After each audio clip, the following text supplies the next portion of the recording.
ఏంటి బరువు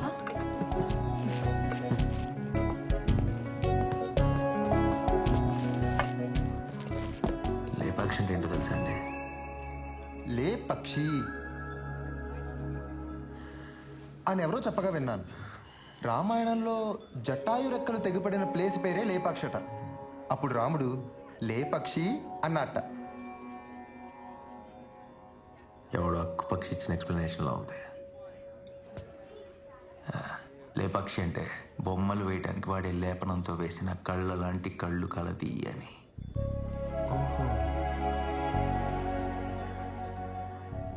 ఎంపోరియం పేరు స్టాఫ్కి ఎంచుకున్న మనుషులు మ్యాచ్ అవడం అంటే ఇదే.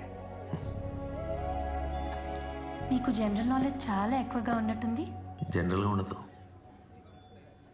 ఈరోజు కొంచెం ఎక్కువగానే ఉంది.